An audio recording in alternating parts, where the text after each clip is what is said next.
सबको Radhe Radhe, good morning. और ये देखिए साल का लास्ट मंथ का आखिरी दिन जो है 31 दिसंबर 2025 को ये नोटिफिकेशन आ गया है। और जो लोग को सपना है वर्दी पहनने का तो तैयारी में लग जाइए। और ख्वाब बड़ा हो तो मेहनत भी बड़ी रख, यूपी पुलिस की वर्दी है, इरादे फौलादी रख।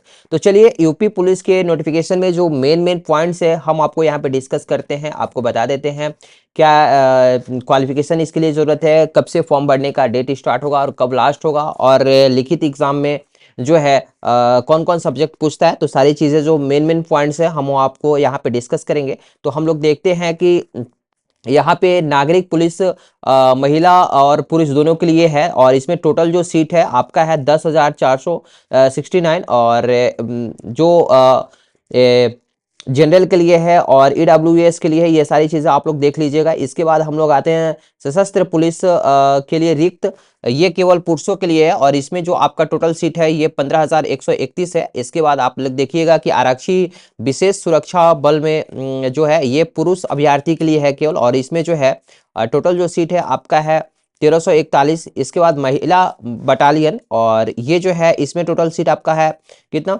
2282।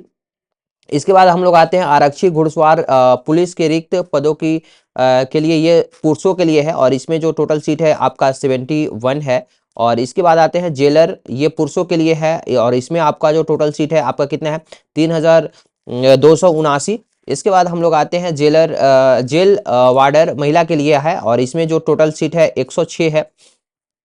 इसके बाद हम लोग देखते हैं कि आवेदन करने की जो तिथि स्टार्ट होगी ये आपकी है 31/12/2025, यानी कि आज से स्टार्ट है। और अंतिम जो तिथि है 30/1/2026, ठीक है, यानी एक मंथ के लिए है। और इसके बाद आते हैं कि आवेदन शुल्क जमा करने का जो तिथि है 30/1/2026। और जमा किए गए शुल्क के समायोजन की तिथि जो है यानी लास्ट डेट जो है 2/2/2026 को ये समाप्त होगी। इसके बाद हम लोग आते हैं यहाँ पे आवेदन शुल्क की बात करते हैं। तो आवेदन शुल्क जो लगेगा समान और मतलब जनरल कैटेगरी के लिए और ईडब्ल्यूएस और ओबीसी के लिए आपको 500 रुपया लगेगा। इसके बाद एससी एसटी जातियों अभ्यर्थियों के लिए, स्टूडेंट के लिए आपको लगेगा 400 रुपया। क्लियर है। इसके बाद हम लोग आते हैं आपको क्वालिफिकेशन के लिए। तो क्वालिफिकेशन में आपका जो है मांगता है +2, आपको 12वीं कक्षा की अहर्ता या सरकार द्वारा मान्यता प्राप्त उसके समकक्ष अहर्ता होनी आवश्यक है, यानी कि आपकी +2 होनी चाहिए। इसके बाद हम लोग देखेंगे एज के। तो एज में हम लोग देखेंगे पुरुषों के लिए जो है 1/7/2025 को 18 वर्ष का एज होना चाहिए। और मैक्सिमम जो है 22 वर्ष एज होना चाहिए। क्लियर है। और महिला के लिए जो है 18 से 25, मिनिमम आपका 18 होना चाहिए और मैक्सिमम जो है 25 होना चाहिए। और इसके बाद दिया है कि अर्थात अभ्यर्थी का जन्म 2 जुलाई 2000 से पूर्व तथा 1 जुलाई 2007 के बाद का नहीं होना चाहिए। ठीक है, ये चीजें आप लोग देख लीजिएगा। इसके बाद यहाँ पे देखिएगा पूरा डिटेल्स में दे दिया है कि पुरुषों के लिए कब से कब तक का एज होना चाहिए। इसके बाद हम लोग आते हैं चयन प्रक्रिया। तो चयन प्रक्रिया के लिए यहाँ पे दिया हुआ है चयन प्रक्रिया के लिए आपका जो है ना लिखित परीक्षा होगा यहाँ पे। और लिखित परीक्षा जो है ये आपका होगा 300 अंक का, और जिसके लिए समय अवधि होगी 2 घंटा यानी कि 120 मिनट। और इसमें जो है आपका 4 विषय होंगे।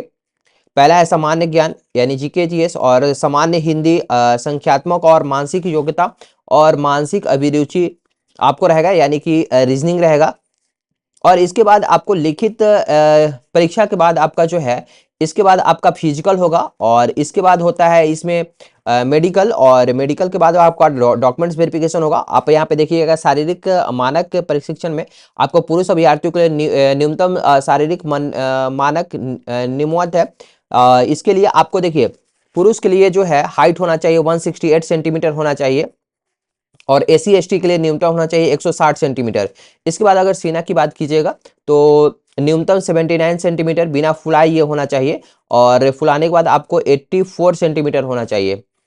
और वही आपको एसी एसटी की बात कीजिएगा, अनुसूचित जनजातियों अभ्यर्थियों के लिए 77 सेंटीमीटर और बिना फुलाए 82 सेंटीमीटर फुलाने के बाद होना चाहिए। इसके बाद आपको जो है महिला अभ्यर्थियों के लिए आपको हाइट की अगर बात कीजिएगा तो हाइट होना चाहिए 152 सेंटीमीटर, और अनुसूचित जातियों की महिलाओं के अभ्यर्थियों के लिए न्यूनतम ऊंचाई 147 सेंटीमीटर होना चाहिए। क्लियर है? तो ये सारी चीजें आप देख लीजिएगा। इसके बाद आपका डॉक्यूमेंट्स वेरिफिकेशन होता है फिजिकल के बाद, और इसके बाद मेडिकल होता है, और इसके बाद फाइनल सिलेक्शन आपका होता है। तो ये था हमारा जो नोटिफिकेशन था, मेन मेन चीज़ें हम आपको बता दिए। और इसका जो फुल नोटिफिकेशन है आप वहां से देख सकते हैं, या आपको हम डिस्क्रिप्शन में दे देंगे, आप यहां से भी डाउनलोड करके आप चीज़ों को समझ सकते हैं। तो चलिए आज के लिए इतना ही, फिर आप लोग से मिलते हैं नेक्स्ट वीडियो में। थैंक्स।